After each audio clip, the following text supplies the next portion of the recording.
Hi, this is Pete from the Humans Connecting team. Now, our podcast is all about serving, supporting, challenging, and inspiring you to become a connected human. But look, the content of this podcast, it's really more of a general nature. And consuming this content, it's really not the same as seeking individual advice from a connection mentor, a coach, or a registered mental health professional. We're here to have conversations about human connection which address loneliness. But look, it's much more than that. Here at Humans Connecting, we're on a mission to destigmatise loneliness, and we do this by talking about loneliness openly. The thing is though, loneliness conversations can include a range of topics which at times might be difficult for us to talk about, or to hear, or to sit with. So if throughout our conversations you find this to be true for you, we encourage you to please contact a mental health hotline.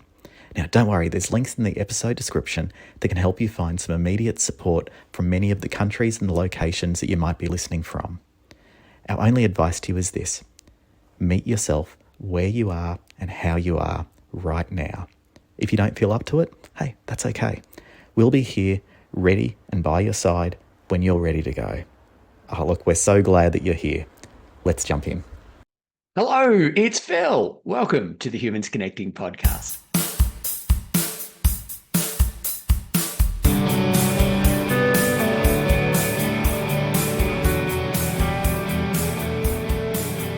Thank you for choosing to press play on this episode of the Humans Connecting podcast. It's simply wonderful to have you here for what, well, I don't want to overhype it, but it promises to be a fantastic conversation where you will meet our sales manager here at Humans Connecting, Jack Hedges. I'll introduce Jack in just a few moments, so you get a bit of a sense of what it's like to have Jack in the team. But he can introduce himself better than anyone else can. But before I introduce Jack, and Jack joins us for our conversation, I want to say hi and welcome. I'm Phil McAuliffe. I'm the founder of Humans Connecting.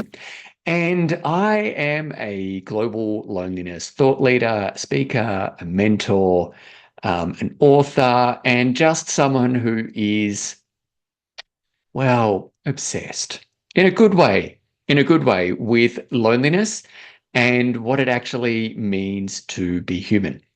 And me, Jack, and the rest of the Humans Connecting team, we provide all our products and services designed to both destigmatize loneliness and to help you and every other human on the planet to get the connection that we each need and deserve.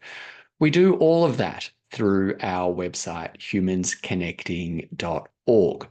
And that website came from, and like the service here at Humans Connecting, came from my lived experience of loneliness. And loneliness, we need to remember, is something that, what's an emotion? It's an experience that every single human on the planet experiences, and we're meant to. Because remember, loneliness's only job is to let you know when you experience it, as it does let me know when I experience it, that we're missing some kind of connection that we each need and aren't getting. So we need to think of loneliness, as we do here at Humans Connecting, we need to think of loneliness something like thirst and hunger, which are telling you that you need to drink something and telling you that you need to eat something. And loneliness is as elemental as hunger and thirst for telling you that you're missing something that is, well, life-sustaining. So here at Humans Connecting, we talk about loneliness openly because that's the only way that the stigma around loneliness, well, that we just smash straight through it. We see it, we acknowledge it, and we just smash right through it. We do that by having these open conversations that might go a bit serious, but might go to some serious places. They generally do go to some serious places, but we do it in a, in a real human way. So you can see yourself in the common human experience. And, well, we hope that you feel a bit encouraged and inspired to start taking steps towards getting the connection that you need and deserve. However you found your way here, we're really glad that you're here. And, well, you're joining the conversation. Well, this episode is going to be a fantastic conversation because it's with Jack, and it's pretty much as all of us here in the Humans Connecting team know. And if you know Jack personally, you know, well, conversations tend to be like real and they're awesome. I want to just read a little bit of Jack's bio that he's shared here with us, but I want to sort of save some of the good stuff for the conversation that you're about to join. But Jack has shared here that he was originally born in the UK and has been in Australia for 20 years. He's going to turn 30 soon, so that's 2/3 of his life here in Australia. And he's lived in New Zealand for a couple of years in amongst all of that time. Uh, Professionally, he is a driven and successful sales professional who works currently in the cybersecurity industry. And he's been in that tech industry for over 10 years. He's done all of his learning on the job and through different opportunities that he's run with. Currently at Humans Connecting, he'll say this shortly, he's the sales manager and he does that in his spare time. He's the eldest of 10 children and he comes from a blended family and has had a colourful upbringing, in his words. And you'll get a sense of this in just a moment, but Jack is passionate about personal growth and making the most out of this limited time that he has on the planet. And he's happiest when his bare feet are on the grass and the sun is shining and there's some great music and some great company. He's a lifelong learner with an insatiable appetite for knowledge in how he can be the best version of himself. He's to say that that he's into martial arts is a bit of an understatement, but he says here that martial arts have had a profound influence on the way that he lives his life and helps him stay grounded, disciplined, humble, and respectful. And this is the thing that we most notice. I can't wait for you to be part of the conversation because I know that this will come through. Jack loves a good laugh, a dad joke, and a bad joke. And he's been accused, I'd say fairly, Jack, listening to this, but he's been accused of laughing at his own jokes so hard that he can't get them out. And then everyone around him sort of knows that only he finds it funny. It's just awesome to have Jack in the team, and it's awesome to have this conversation with him. So if you're ready, let's jump in. Jack Hedges, welcome to, well, again, it's your podcast. Welcome to your podcast. Thank you.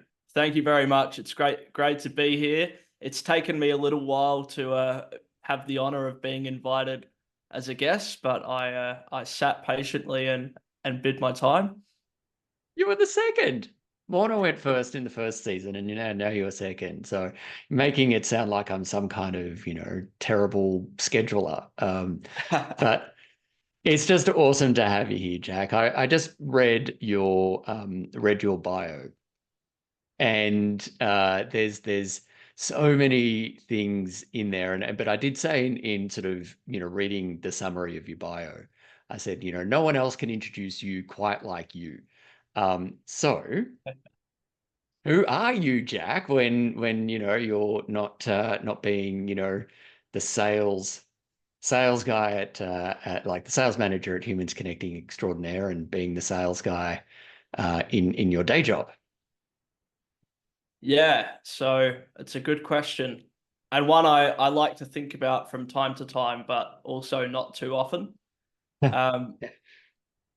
am I? I would say that I am someone who is, very determined, very hardworking and focused, and I take things quite seriously. But in the same token, I'm also a bit I also try not to take myself too seriously, and you know, I focus on getting into nature as much as I possibly can.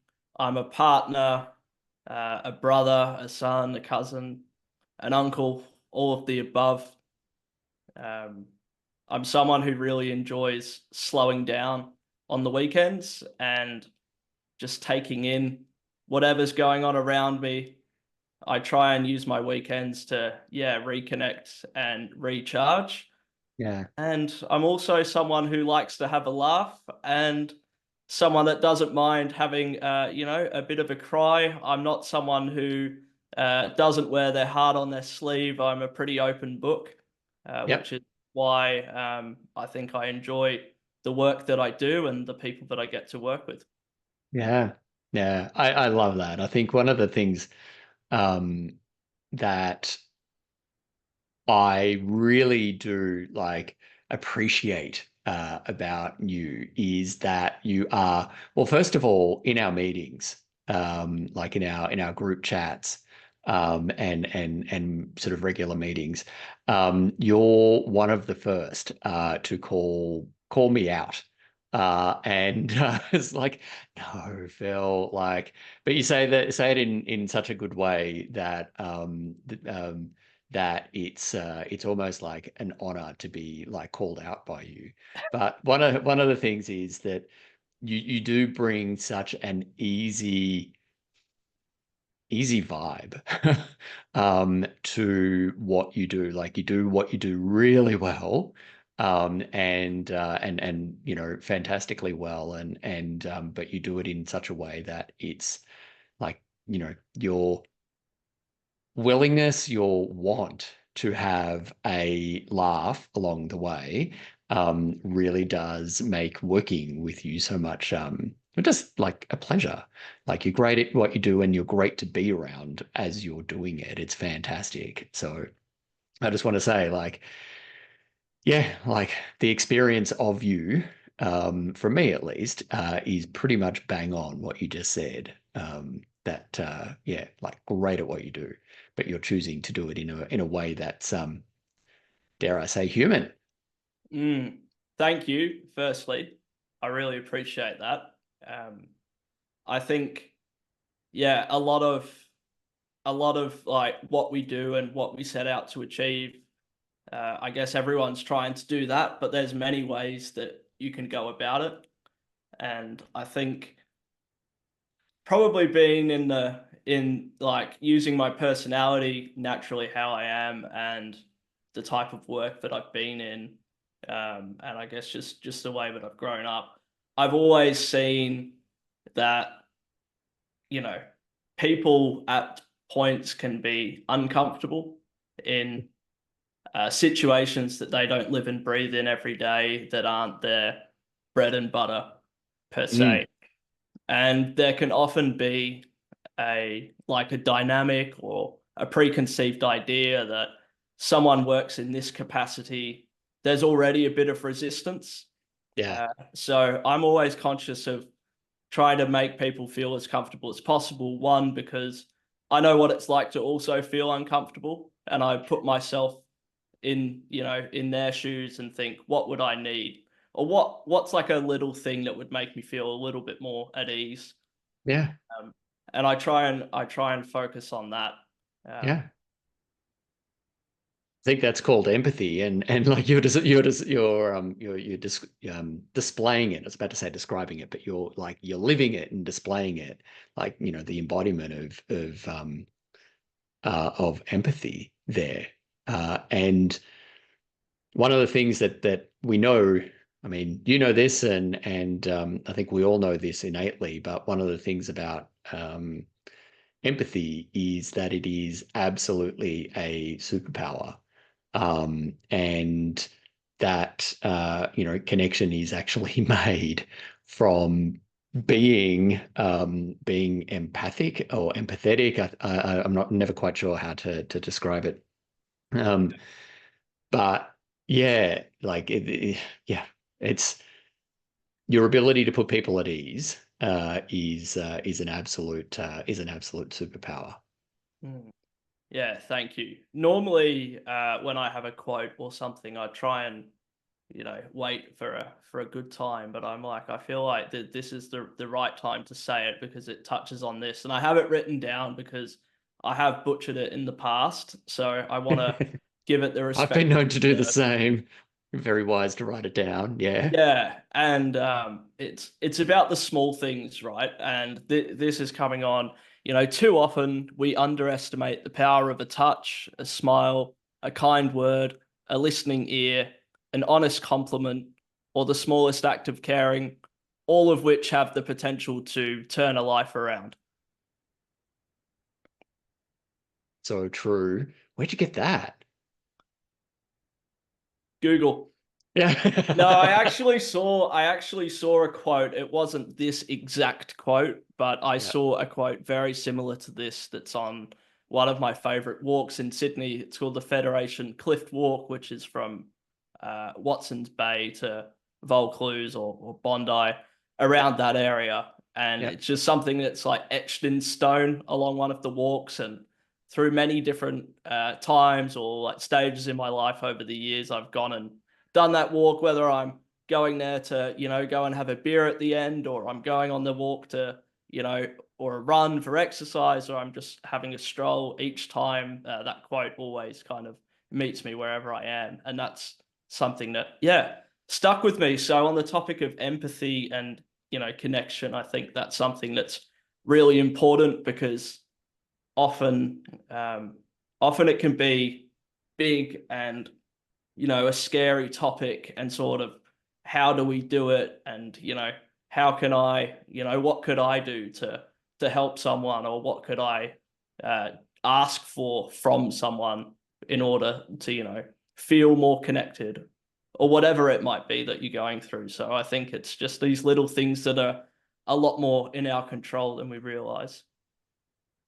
Love that. I love that because one's both, it's inspiring. Um, and because it calls us collectively forward. But also one of the reasons that I love it beyond, the inspiration is that it's so simple, Yeah. costs nothing, takes next to no time. Actually, it can probably take less time than, being mean to someone. Mm. And yeah, so, in this like in conversations about connection and how we need to slow down and things to do connection, it can feel really tough at times, especially when we've got like this narrative of busyness going on, Mm. to um, to go, well, where am I going to get the time for connection? And it's like it doesn't take any longer than not doing connection. Yeah, yeah, I love it. I love it. Hey, Jack, Mm. what do you want to like describe your role at Humans Connecting? Yeah, sure. So my role at Humans Connecting, maybe I'll go back a little bit. I've known Phil for a number of years now, and we have worked together in the past in a coaching capacity. I've always kept in touch with Phil. I've always admired the way that he he has a really strong command of the English language, and if you have, yeah, if you ever have the opportunity to be coached by Phil or have a meeting with him or something like that, you'll understand. So my as a little bit of a backstory, but to get to the actual question, my role at Humans Connecting in my spare time is the role of sales manager. Hmm. And at the moment, that's really been focused on two different things. One is the area of how we can help to serve the individual, maybe those who, might work at a small business or they might work, you know, anywhere really that's not like a large corporate where they've got these programs in place. So, this is helping them get access to content and awareness around connection that might be useful to them. And then the second side of it is probably the area where I've been the most involved over the last year is thinking about bringing connection and helping to facilitate connection in the workplace through connected workspaces. So before I get into what the product is, I guess the role is to take the ideas and the work and the inspiration from Phil and also the team at ABSL in order to be able to put that into something that's palatable for a business. So working with two different teams of completely diverse people from age, any kind of diversity you could think of, it's there.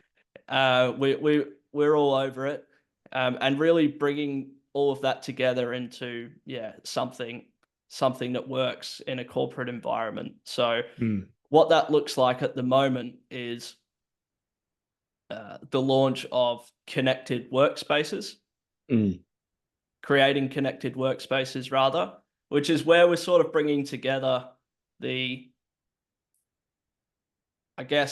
lived experience that Phil has through his journey with loneliness and connection. For those who have listened to the podcast or followed Phil's journey, I'm sure you would be across that. If not, then I'll let him get into that after if he'd like to. And then also bringing in research and science from ABSL to create an offering that's sort of able to be able to go into a corporation and say, we'd like to help, create a connected workspace. And the first step is really around establishing a benchmark and trying to see exactly where they are at today. And then through a series of trainings and workshops and surveys and whatever else it might be that's bespoke to the business, tracking change over time so that we can see the meaningful impact that we're having.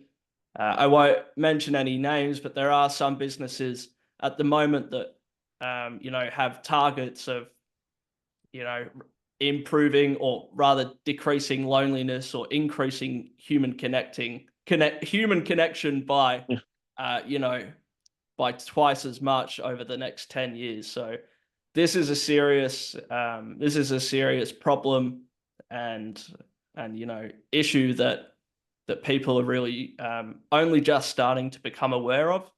So really feel honored to be able to get that in front of as many people as possible and ultimately have the most impact as possible. Yeah, and I will say, just in terms of some feedback, what you do and how you do it is absolutely essential to how to getting what we're doing and what we've created into the wider consciousness and also getting it to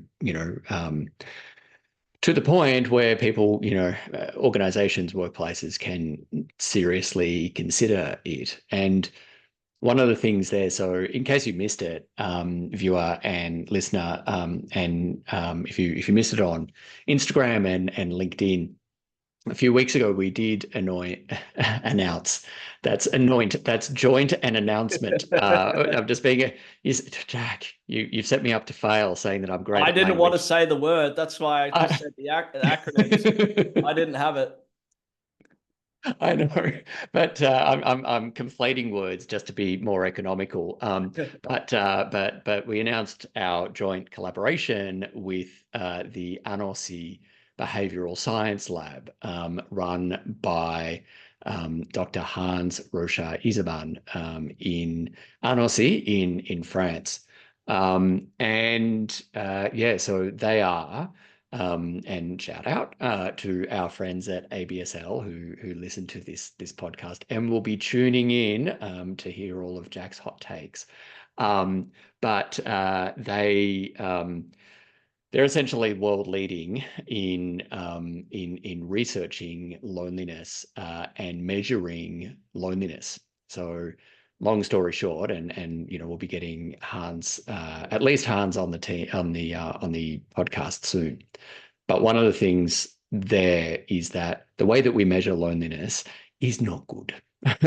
It's not good how we do it in the world. And essentially, the way I describe it, and for those researchers who listen to this podcast, please don't come at me. I'm just going to explain it in a way that that lay people can understand. But we use the gold standard at the moment, and the gold standard is kind of let's just call it cheap brass. But it's the best that we have at the moment, and it's a globally used one. It's the UCLA Loneliness Index, and it was developed at the University of California, Los Angeles, in the 1990s, and essentially it has language that I equate to California surfer dudes in the 90s, and it's language that is not terribly inclusive. It's not inclusive.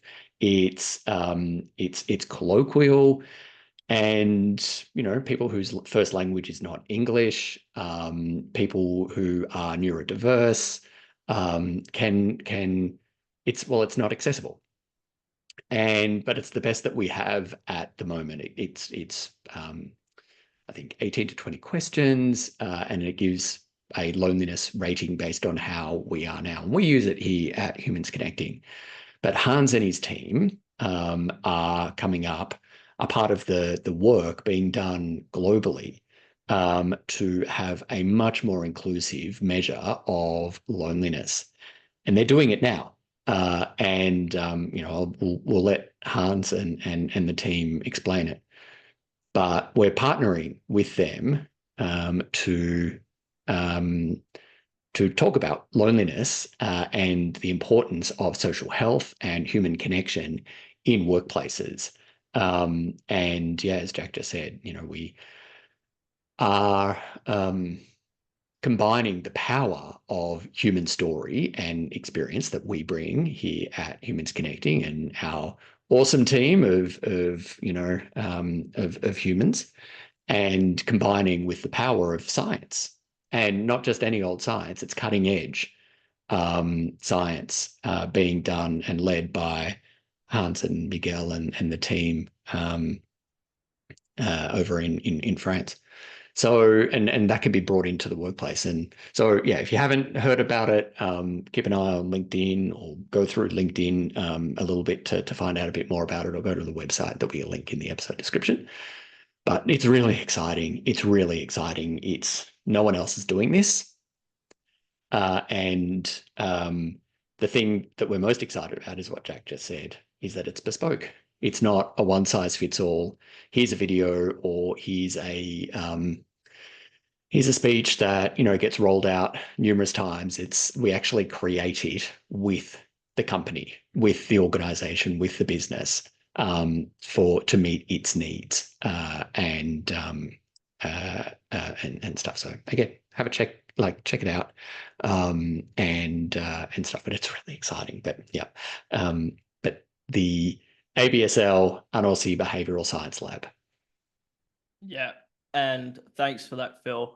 You can tell by the smile on Phil's face and the way that he speaks how much it lights him up, and also having being able to see him also in front of customers and things like that, how people are just drawn to Phil when he starts speaking about this topic is really cool to see. So yeah, that's the main focus at the moment. Of course, when you're working on such a good cause, when there's someone in the room, whose job is to package it up and, to use the word commercialize it, it can always be a little bit of an interesting experience. But I think the main thing is that we're really focused on impact. Yeah. So the more large scale businesses that we can get this into, that already have programs that would align to it, we can do a lot more when it comes to, the work that we do pro bono and providing other resources and general help for those who, may not have the luxury of full-time employment at a large corporation and all those resources wrapped around them. So that's very much what we're focused on. Yeah. Yes. Yeah, I love it. Thank you for adding that. It's, I do say at the end of every episode that, we are a social enterprise, but you spoke exactly what it means. It's like impact and maximizing income to feed that impact, so more and more people know about loneliness and have tools, whether they're ours or others, to do something to feel connected. That's absolutely what it's all about. Viewer, listener, I told you that Jack's really good at his job, and we've just gotten a really good example of that. And yeah, it is. I think, Jack, you hit the nail on the head, and thank you for saying that. That seeing that it lights me up, and hearing how my words and the way that I say it, can affect people. Yeah, like it's the same. Being able to sit with you in these meetings and see people respond to you and respond to you being human. So someone who's very good at their job, but and being just a lovely human. It's fantastic. Thank you. So I think this is a good time to have a quick break. We'll be back and you'll hear something about the creating connected workplaces during this break. It doesn't matter what business you're in. At the heart of every workplace, there's a simple yet powerful need for people to feel connected, to feel seen and heard, to feel appreciated and valued. This is Pete from the Humans Connecting team, and I wanted to share with you a little bit about a program that we provide called the Creating Connected Workplaces. Now look, there's plenty of generic one-size-fits-all courses and videos out there on the market. And perhaps you've got your work fitness program or the Friday team lunches or after work drinks, and all of these things are fine for connection. But look, as a business, as a team, as a human, you deserve more than just fine. We're here to go way beyond that and help create workplaces where every person feels a deep sense of belonging, where every voice matters, and where the strength of our human connections help fuel the collective success. Just like every human is unique and different, every business is different as well. So this program is tailored and curated specifically for the needs of your organisation. But look, don't just take our word for it. Have a look at our website over here at humansconnecting.org and see how we've helped businesses from Specsavers to Medibank. Now, if this sounds like the type of workplace that you'd like to have, reach out to Phil and the team here at Humans Connecting, and let's help create a connected community where everyone can thrive in your workplace, because you're worthy of that. So, Jack, welcome back from the break, by the way. What are you, now that you're in the team and during our team meetings we end up talking about human connection and in our Slack channel and all that. What are you learning now about human connection now, working in Humans Connecting in your spare time? Yeah, a lot. Well, the first thing that comes to mind is awareness. Having obviously an increased awareness of connection or lack of connection, whichever way it might be, and actually just being able to have it as something that I can identify either as a feeling or as a reason to feel a certain way. So I think at sometimes you're like, you know what, I'm pretty tired after work, and the last thing I feel like doing is going and meeting someone new and playing squash with them. But maybe I just got to do it because you never regret it. It's the same thing, you never regret a workout or whatever it might be. Yeah. So it's something like that. And I think as well, it's really it's everything really, like the quality of your relationship. So connection with other people. I guess it could also be connection to things that you enjoy, like hobbies, whether it's music or martial arts or whatever it might be. The quality of your relationships are really important. So Yeah. there are a couple of things that I think I've learned. And then also like connection can come, from all sorts of places. And I think sometimes all you have to do is just put yourself there, just have that either like count down from 5, 4, 3, 2, 1, or have that, um, you know, 10 insane seconds of courage will get you places like you never thought you could go or something like that. So Yeah. that's sort of what I've been learning about it. And yeah, and I think one thing that I've really enjoyed working in the team specifically has just been like the exposure and getting to meet people I'd never normally meet. I think I sometimes can be not be guilty of because obviously not really doing anything wrong, but but you can be guilty of mixing with the same people in the same industry, same people you went to school with, same people who you do exactly the same stuff as, and then Yeah. it's only really like at work, maybe when I speak to other customers and things like that, or at Humans Connecting, where I get the opportunity to meet with other people from all walks of life, and just get to see that really actually everyone's going through the same thing.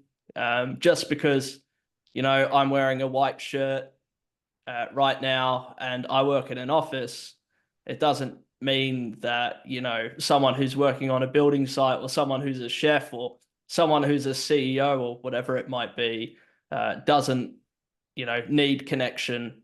In fact, I think upon reflection, having a look at some of the people that I've worked for in the past and potentially myself, at some points of my career where you've sort of just put your blinkers on and you're like, no, I can't do that. I'm busy. I don't have time for that. This is my thing. I'm caught up in the, faster, faster, faster. And then you sort of look around and go, okay, actually, I'm achieving a lot, in the, general terms of what achievement is, but that's like a whole nother topic. But then you look around and like, okay, actually now I've got to go back and try and clean up a bit of mess that I've made on my way there, and make time for the people that need me and all the rest of Yeah. it. I think what you're saying there for me that's coming through pretty clearly is that, prioritizing connection. Um, Mhm. Yeah. and I just want to go something like you said right back at the beginning. There speaks to, I don't know if anyone else, Jack, if you listen to the Mel Robbins podcast, or listener, viewer, if you listen to the podcast as well, it's okay. You're allowed to watch and listen to other podcasts. We don't mind. But Mel Robbins has, and I think she's written a book and it's going to be coming out later this year or something. But basically, it's about the 5 second rule.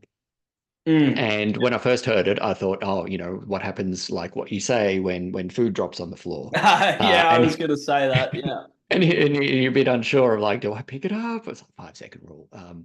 And uh, and if you have kids, listener, viewer, you also know that if you didn't follow the 5 second rule, everyone would go hungry, because like food off the floor, caught within that 5 seconds, is often the only thing that gets eaten. But I just I just want to say that Mel Robbins has this 5 second rule, and essentially, particularly like the example is like getting out of bed.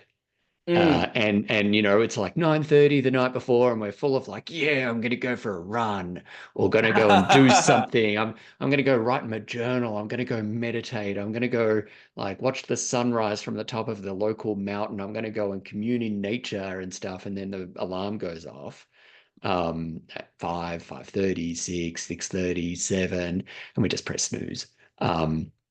And so a couple of things there, but the 5 second rule basically, and this is how I use it, is what I'm sharing here.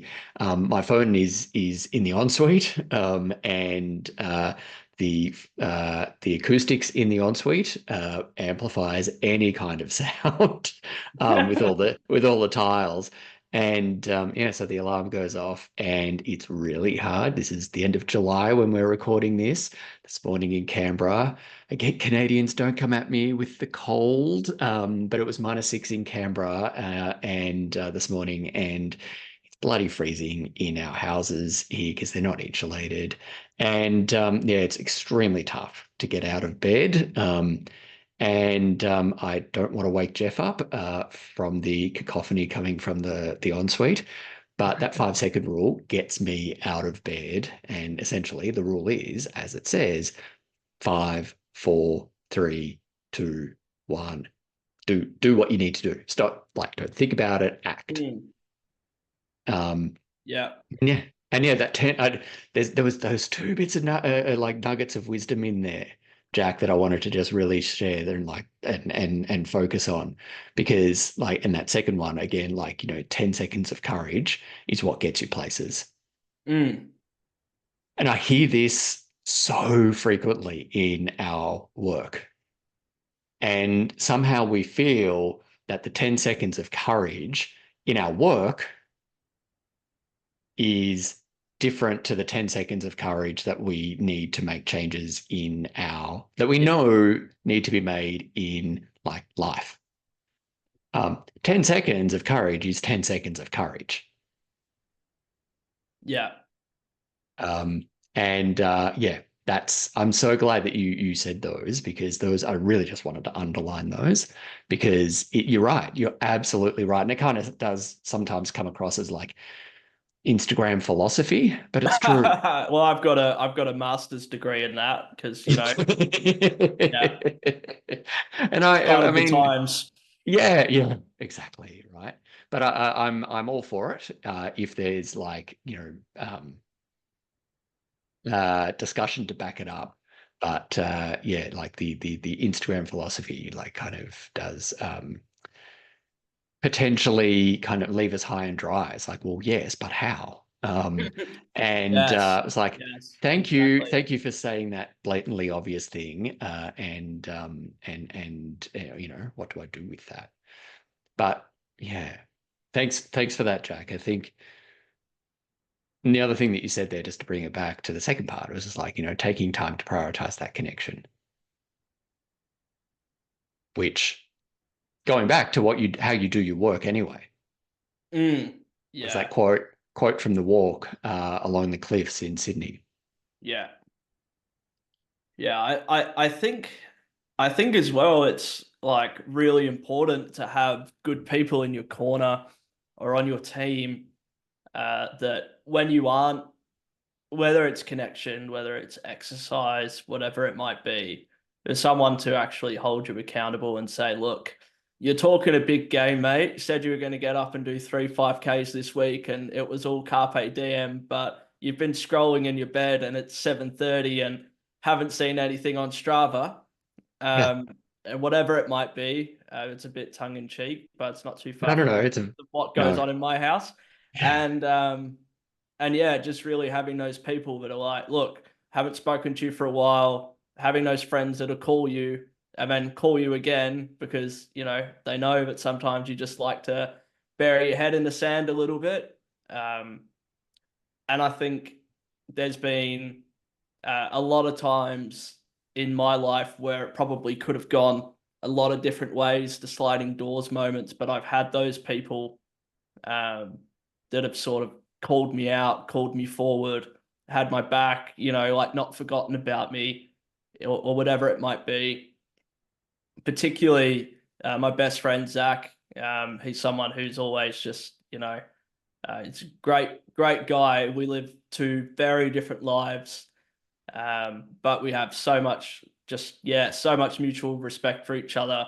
And we've always just had the ability to sort of, just say what needs to be said. So I Yeah. think having these people in your corner is everything.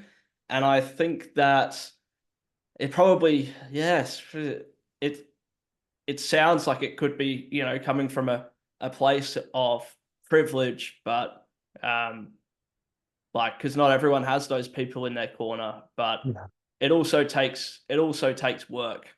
Like we said, it's not something that's gonna fall in your lap. I think when you've got like the personal, the work side versus the personal side, the stakes are different, because when it's the personal side, if you want to reach out to someone and, you know, try and spark up a new friendship or something like that, it's a bit different to, and someone's like, oh, you know what? No, or they stop returning your calls or whatever it is. It's a bit different to a prospect who gets 50 cold calls a day, not responding to your calls, because, you know, that's just another day in the life, really.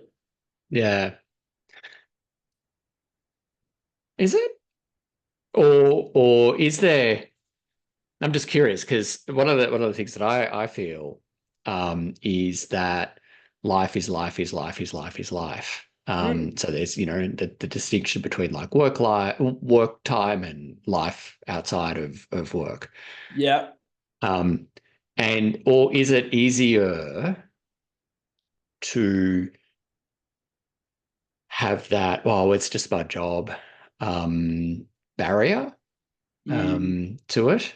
Look, don't get me wrong. There's still a human. Let's Mm, talk about the profession of sales for a moment. Something that I'm very passionate about, and I've put in a lot of effort to, you know, try and be as good as I possibly can be at, whether that's like, you know, reading books, attending courses, coaching, you name it, you know, just throwing myself into it. yeah. And there is obviously a person underneath every salesperson. There are some preconceived ideas or, you know, negative connotations around people's experience in the past, whether it's, you know, working with a real estate agent that hasn't exactly been straightforward and forthcoming, or, you know, how they've gone when they've bought a used car, and all these kind of old narratives. It's And tropes. Yeah. yeah. And then essentially when, you know, you're meeting with someone, I like to describe it as you're starting from 6 feet under. So just to be able to get on the level playing ground and etc., you've sort of got to prove yourself. So where I'm going with this anyway is that, yes, of course, there's still the human element. It still hurts a little bit when you go and put in the effort, and, you know, you really make the attempt to, you know, be empathetic, do research, connect with them on a human level, but you sort of just get shut down rudely or abruptly. You know, this can hurt, Mm, but at the same time, we call it, well, I would call it, this is one way I've started to look at it, that, you know, at 9 o'clock, or probably more like 8 o'clock, 8 a.m., there are mm, some days where I've got my shirt on, my jacket, and my glasses. And, you know, whilst that's me, I know that I wake up in the morning trying to do the right thing and do well by everyone. But, you know, the the people who don't actually know me, or, you know, have the privilege of being friends with me, or however you would say it, then at that point I compartmentalize it and I say, you know what, if they don't actually know me, this isn't personal. This is just a reflection of them either being too busy, them not just not being interested in what I have to say, or it not being a good fit. So yeah. that's a bit of a unique insight into that world. And I think there's so many lessons in that. Mm. Thanks, Jack. First of all, I don't know if it is compartmentalizing. I think it's an acceptance that in the end, it's an acceptance. Yeah, in the end, like, whether it be who you are or what you do, what you're offering in whatever sense, I like if like you're it. getting I paid like to that. do it, yeah, Yeah. like it's Whatever not you bring to everyone's the cup of world. tea. Yeah. Yeah, it's not everyone's cup of tea or whatever. Like not everyone is in the market for what you have to offer. Um, and that can be really tough when we're talking about loneliness and the absence of quality connection. That can be Mm. really tough. Yeah, And it's that absolutely. fear of the rejection, Mm. the, you know, um, the outwardly hostile, like, please stop calling me. I'm not buying it. All the way through to, um, the ghosting. Like Mm, it hurts when you're being brave and courageous and putting yourself out there. yeah. It hurts. So what I'm hearing from you there is that there's resilience. There's Yeah. resilience. In the true sense of the word, that like you're try this on for size. Like your value doesn't come from who you or like what you do, but who you are. Yeah. And there's like certainly crossover skills that you have practiced. Yeah. Um, you know, you said like reading the books, going to the seminars, listening to the podcasts and stuff. That, it takes practice to like to hone your craft, whether that's sales at work, but Mm, it also takes practice and to hone your craft and of being you and being you in the world and putting you out into the world. And yeah. Jack, that And applies to you. Phil, that applies to me. Listener and viewer, that 100%. applies to you too. Yeah. Yeah. And that's just it. And that I really like what you said there, because there's a few things I'd say. One is there's not a lot of times in my whole career when someone's told me to get stuffed. And that's often that's an issue that a lot of people have, is they create this monster through inaction, and it ruminates, it grows until it's like this big beast. And then you ask someone, hey, as simple as, hey, I've just moved into the area, and noticed that you're on this run club, would you be open? Could I tag along? And the worst thing that's going to happen is no, or someone say, yeah. And a lot of the time, people are actually good people. And I still firmly want to believe that, despite a lot of the craziness that we see in the world. The second point is around what we said about being people's cups of tea, is that we have to accept that we're not going to be everyone's cup of tea.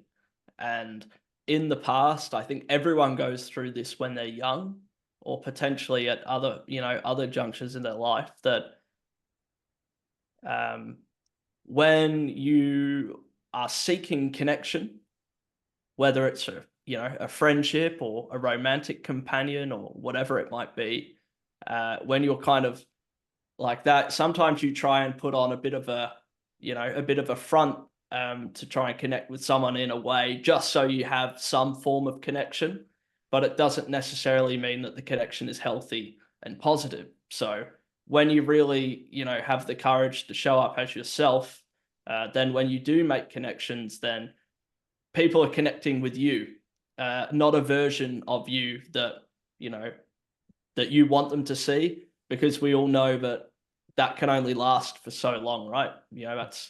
That's thin ice, and it never ends well. So I think, yeah, just going back to the 5 seconds or 10 seconds of courage, and really just making the effort to ask one person, for a coffee, ask one person if you can go for a run, ask one person if they want to go for a lunch, just say hello to someone when you're out on a walk, or give them a smile. A lot of the Mm. time, you're going to get a smile back, as long as you don't live in London, New York, maybe Sydney now. These are things that I think, yeah, in my eyes, people are still good people, and Yeah. everyone wants connection in their life. Yeah. Brilliant. And to those who live in Sydney, New York, London, and other unfriendly sort of cities, the I want to say stereotype, but that's not the word, but like, the widely held belief that, people in those cities are unfriendly. I'll just keep on coming back to that study that was done out of the University of British Columbia. And I mentioned this right back at the first episode where Pete, our marketing manager, interviewed me for the podcast. And the simple recommendation was to smile. And that smile had a benefit for both the giver of the smile And this is just, you don't have to walk around with, a cheesy grin on your face, like all day, every day. But when, someone comes past you and you're kind of doing that look at you, like you're looking at each other thing anyway, um, the smile benefits the giver, benefits the receiver, and also the people who witness it. Mm, Everybody involved, even if you're not directly involved, gets a connection boost from that.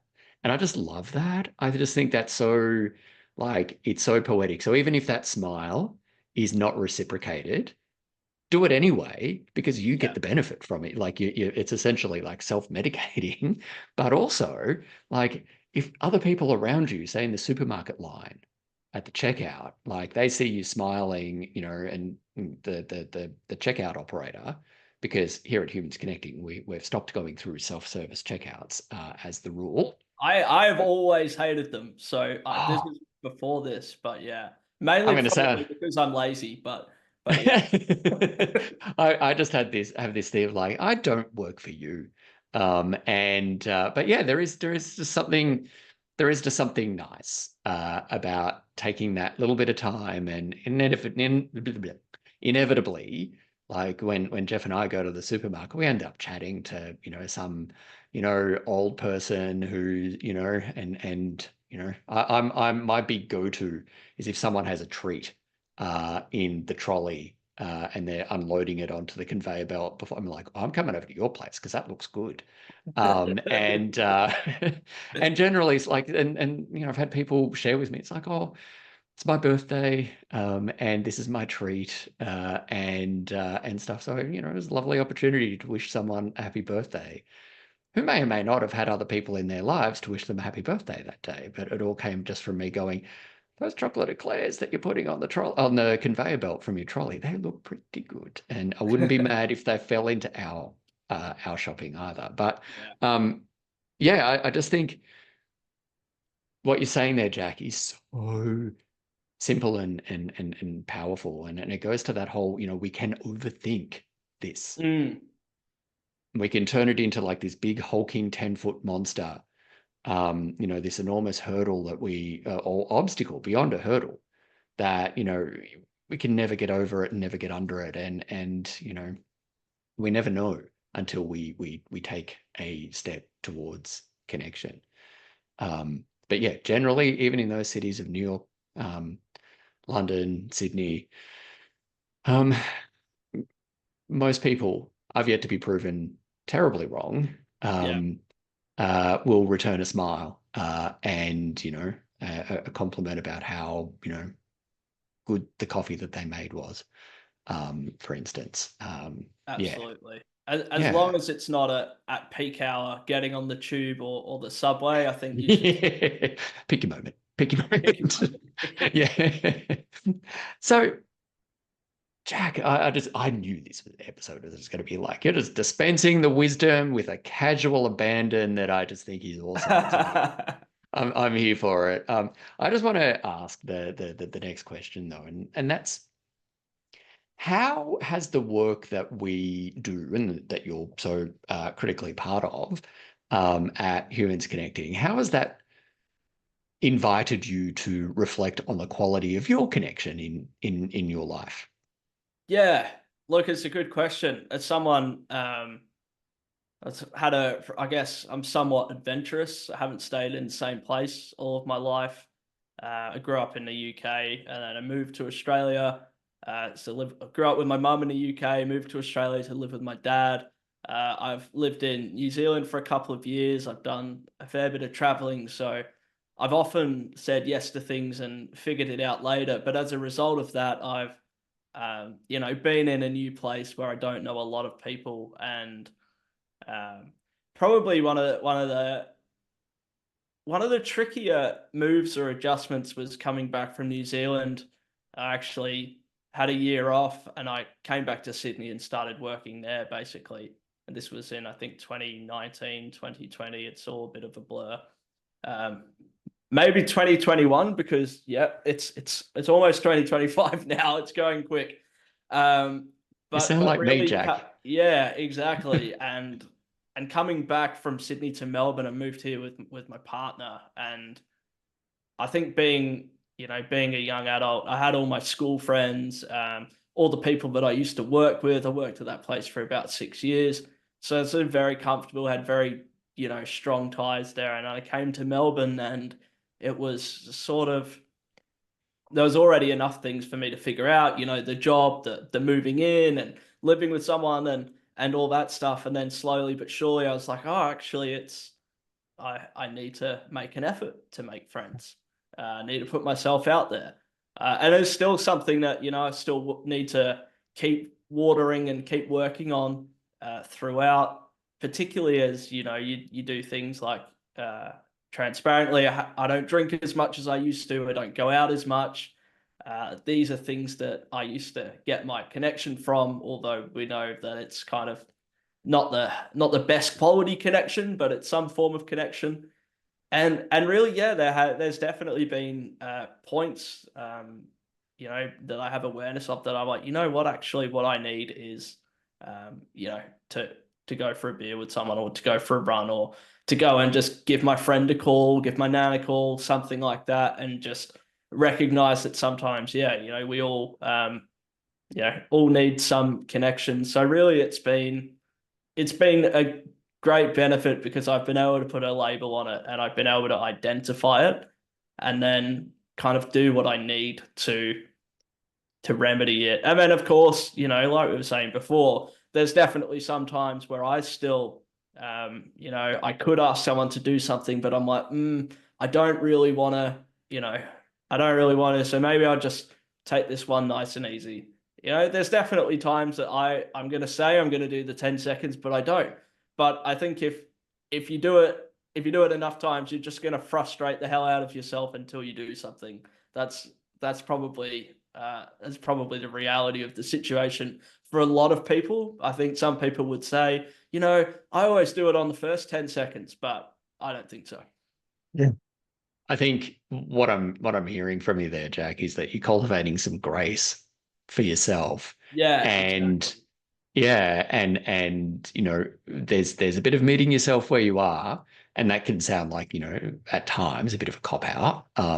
Yes, as someone Because who's sorry, but as someone who's like generally quite like forward driven, I don't like to cut myself a lot of slack, but yeah, that's definitely been a part of it, is just to meet yourself where you are. I think it's such a good point. because it's a practice. It's a practice. And I don't know if you've heard me, if you've heard this before from me, Jack, but when I used to live in Wellington, I started doing hot yoga. And I, really liked it. I thought it was, awesome. And I've been doing a lot of running, and, I was starting to move like the Tin Man. So I was, at the gym a bit and running a lot, like a long distance. And I thought, I really need to stretch. But Yeah. I didn't have the discipline to do it myself, and I still don't. And but there was a yoga studio a few blocks away, and so I signed up and went to my first sort of class, and I thought, oh God, this is like this is going to be hard and terrible, and everyone will know each other, and and stuff, but. Anyway, like it's this practice, but certainly the first few times that I went, I had that attitude of like, right, nobody's going to do yoga better than me. I'm going to go deepest in the squats. I'm going Yeah. to be the stretchiest of. It has a way of humbling me, Oh yeah. and Yeah. it's a great metaphor. Whether we do yoga or not, viewer and listener, it's a great metaphor of like meeting ourselves where we are, because that's like some days when we practice it, like Mm. the cobra pose, or the, I don't know, like we can warrior one like a boss, and then some days we just like, that's the saluting the sun is an indignified middle finger, an Yeah. undignified middle finger, where we're saluting the sun in that way because it's just not in us. That's what we mean by like, it's keeping on showing up. Yeah. That's the thing. I think in meeting ourselves where we are. I think what you've described there, Jack, in your story and like not like in your experience there is really common. Mm. Is really common, and often what I see is that in moving to a new place and new jobs and stuff, we can throw ourselves into the job. Um, Yes. and because it's the job that may have taken us to a new city, and the reason that we're there, and in many instances, and this Miriam Kermeyer, Dr. Miriam Kermeyer and I spoke about this in episode 12 on friendships. But in many instances, work is like the near perfect place as an adult to make friends. Mm. But it doesn't just happen just because you like you go to the same building for the Yeah. same amount of hours a day. Like, it requires effort and intention and being vulnerable. Yeah. And that's it. And sometimes you have to go first. Um, I think is the reality of it, right? Because someone else could also be, in the same boat, but just you might need to get there before them. Yeah. But I Yeah. think what you said, like it's very common, and what I was saying before, about observing different types of people in the workplace, whether it's a CEO, whether it's like whatever the role is, right? We kind of always assume that people have everything together because if you're going through an experience of oh, I don't have a lot of money. Look at this person. They've got a house, they've got a car, they've got all this stuff, the white picket fence. And look at what I've got. But they also might be like everything else in their life might just kind of be falling apart a bit while they scramble and they're exhausted and they're not feeling connected themselves. It can happen for the people who are isolated and homeless and the people like that are in the middle. I think it's I think it's a common thing for people to be experiencing a lack of connection. Yeah. And I think it'd be remiss of me not to bring up something that's like quite important for me, after knowing a couple of young men who it's a bit of a heavy topic, so in advance, um, just a heads up. So a Mm. couple of young men who whose lives ended too soon, through through ways that there could have been another way.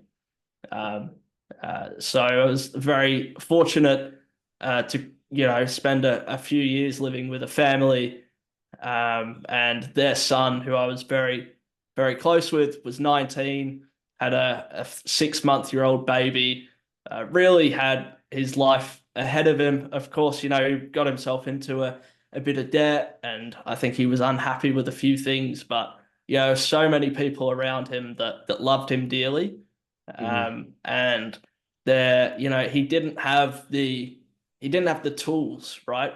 He's living up in northern New South Wales. He's a landscaper. It was beers and pokies after work, which is very common Australian experience, whether we like it or not. And yeah, I just think when there's more awareness, when there's more tools that people have, then things don't necessarily always have to get to that point. So Yeah. that's, I guess, one of the reasons that I'm also really passionate about this is just, yeah, you never know what people are going through, and there are particularly people at certain ages in their life, whether it's like just finished high school, that was all their structure, now they've moved, or when people are in their late 20s, or it's middle age, or they're divorced, or whatever it might be. Yeah. Yeah. Thank you, Jack. There's a few things here, and one is I always like we have at the beginning of every episode, and you know this because you've recorded one, at like the content Yeah. advisory, and we do talk about some heavy things here, um, and we do know we know that loneliness left untended, Yeah. is a precursor or antecedent condition for anxiety and depression and suicidal ideation, Yeah. or indeed suicide attempts. And what I find it really tragic is that we are getting better as a society of talking more openly about anxiety and depression. You and I have probably both got friends who we know are taking anti-anxiety medications or Yeah. antidepressants. Yeah. And, we don't shame them, we don't ostracize them. And generally, if we're a nice human being, we say kind and supportive things like, that's awesome.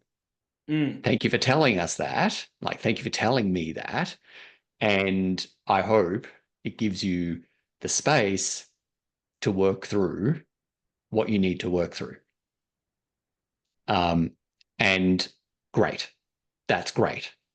But what I find really frustrating and telling and goes straight to, I think, the stigma of loneliness is that we don't talk about the reason why Mm. so many of us are on anti-anxiety medications. So many of us are on antidepressants.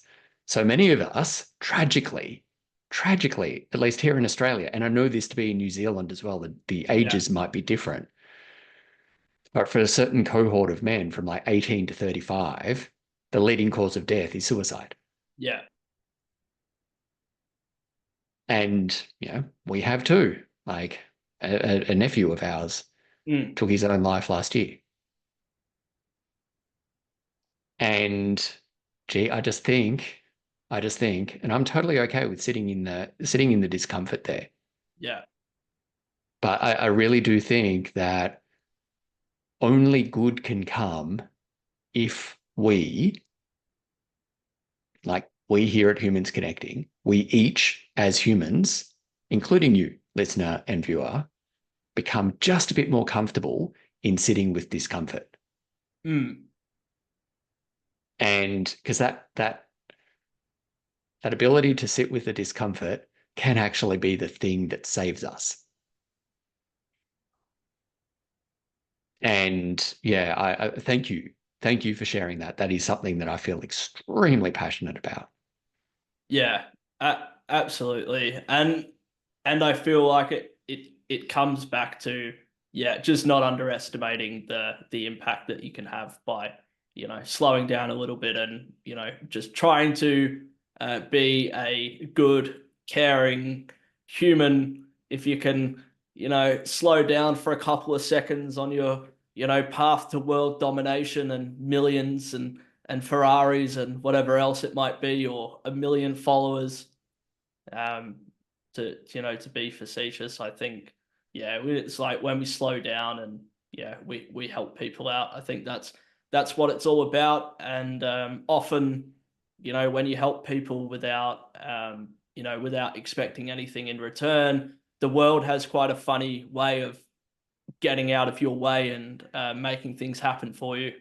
Yeah. Yeah. I love that. I love that. Viewer, listener, can you see why having Jack in the team is just bloody awesome? We just like have these chats and it's amazing. And frankly, it's how I feel that like work and life needs to be. But I simply want to say, like, underline what you said there, Jack. And that is particularly, for the Sydney siders, the Londoners, the New Yorkers, who are, busy getting shit done. Yeah, Um, yeah, you know, and it is to come back to that point, the power of like a microsecond of eye connection, like eye contact and a smile. And if time and circumstances permit, like the power of a kind word that says that I see you. And I appreciate you being here. That is the stuff, and I'm sure, like, we could all Google it, or we know of someone, or we completely can make someone up who, for that moment of connection, that's life changing. It is literally life sustaining because they were at the point where they felt unseen and unheard, didn't feel that they belonged, and a particularly horrible option was being entertained. Yeah. And it all starts with that moment of like choosing to smile. Thank you, Jack. Thank Thank you. you. You. So, what are what are two things that you wish more humans knew about human connection? I think, well, I don't know how much fresh content I've got after all of that. But, I would say one thing that's interesting to me is that humans originally like were born into large groups and large communities, and we've got the saying, like it takes a village. And at the moment, we're sort of like we're so interconnected, but we're also disconnected at the same time. So I just think like, community is important. And yeah, we're not designed to, live in isolation and, be alone forever. That's probably one big thing. And yeah, I think the other thing is, yeah, we discussed. So yeah, it takes some courage, connection, but it also doesn't have to be, yeah, it doesn't have to cost money, doesn't have to take a lot of time. It's literally, yeah. I'm not going to go too wishy-washy on it, but I think you were literally born with everything that you need in order to get connection and connect with others. Like you've got everything, got everything in front of you. Yeah. And within. Yeah. Yeah, exactly. Yeah, you can start where you are today. Ooh, I like that. I like that. Start where you are today. Jack, you probably know that what question I'm going to ask you next because I asked this of all the guests. And even though you're in the Humans Connecting team, you're a guest on the podcast and, you're a guest on your own podcast, essentially. Yeah. But I'm going to ask the question, and that is, what's one tip that you have for someone who's in the midst of a loneliness experience right now? What's one thing? The first thing is acknowledging it. That's the first thing. You can't change something that you can't identify. And whether you need to change it or not, maybe change is too much, but it has to be, once you've identified it, it has to be, you've got to do something. You've got to talk. I would say this, you've either got to walk, you've got to get outside, you've got to do something for yourself, you've got to slow down and just get back to the absolute basics of, whenever anything in my life, I feel like it's getting a bit out of control, I need 8 hours of sleep, I need to drink water, I need to go for a walk, and I need to eat something that either grows on the ground, in the ground, or on a tree. And if I can talk to someone as well, then that's pretty much, what I've got to work with. If that was my one thing, it's just like, don't overcomplicate it, acknowledge it, and just try and take the one next step that you can. Yeah. I love that. And I deliberately had a pause there because I want to make that easy to edit because that is going in the highlight reels for this episode on social media because that is brilliant. And yeah, it's taking a step, Yeah. taking the next step, not taking all of the steps at once. It's taking the next step. And what you said there was so tremendously powerful. It's hard to do something if you've not acknowledged it. Mm. And I'm going to say, listener and viewer, like you probably are at that point where you have acknowledged it, and that's why you're here. because we don't tend to go looking for content on loneliness and human connection unless we realize that we kind of sort of maybe, at least potentially, possibly might be experiencing just the teeniest bit of loneliness. At least that point. You don't have to have the whole thing, but you might be experiencing just the tiniest fraction of an amount. We don't go looking for that content. But what Jack just said there is absolutely true. Owning it, because if you don't own it, it is sure as hell owning you. Mm. And and then what you just said there, Jack, as well. In the, I think I've said this too, but the nailing of the basics and eating, drinking, moving, sleeping, and connection, really, like having a chat with someone.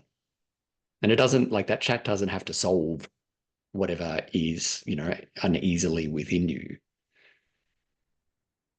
but it's a great start.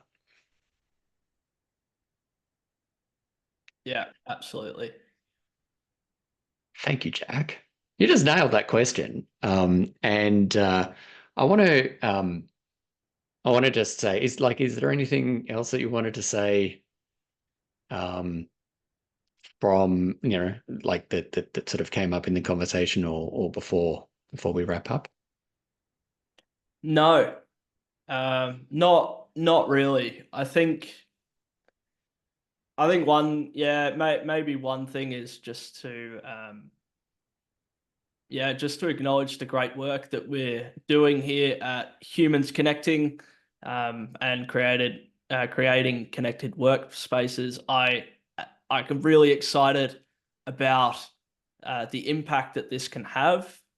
Some of the conversations that we've had already, and it's such a good way for the awareness to spread, because when you start getting into workplaces and things like that, of course, people take that home from them. They speak to their kids, they speak to their uncles, and it's just like that nice ripple effect of good stuff that we all love. So that's probably my parting note. And thank you for inviting me on, Phil. And thanks for listening, everyone. I hope Yeah. you enjoyed it and got something out of the conversation. It's been great for me to have it too. Excellent, Jack. I'm going to put details of how people can connect with you if they want to, and I'll put your LinkedIn details. But I think you wrapped it up awesomely. Jack Hedges, thanks so much for being on the podcast. Thank you. Bye. Wasn't that just a beautiful conversation? I'm struggling to come up with the best word to describe it, but simply that was beautiful. And it's so characteristic of so many of my conversations with Jack and the conversations that Jack is a part of here at the Humans Connecting team. And there's two things that I really just wanted to say before we wrap up. And the first is about the 10 seconds of courage that it needs to enact change in our lives. And I think that can be helpful when we get into that kind of mode, that setting where we can feel that change is some kind of enormous hurdle, this obstacle, as I said in our conversation. And the 10 seconds of courage can help reduce the size that we imagine that change is. So I simply wanted to sort of reinforce that in case it was not sufficiently reinforced in our conversation. But I love that 10 seconds of change, of courage, because, really, take a deep breath, speak what's within for 10 seconds, and then allow others to step in, step up to shower you with support. But you need to do the 10 seconds of courage first. And then the second point is how change in life. Life's changes. So for Jack, moving to a new city, a new job, moving in with his partner, all created that kind of coalesced within him that he's like, hang on, the way that I did connection before with school friends and work friends, he needs to have some other tricks in his bag, and other skills in his repertoire.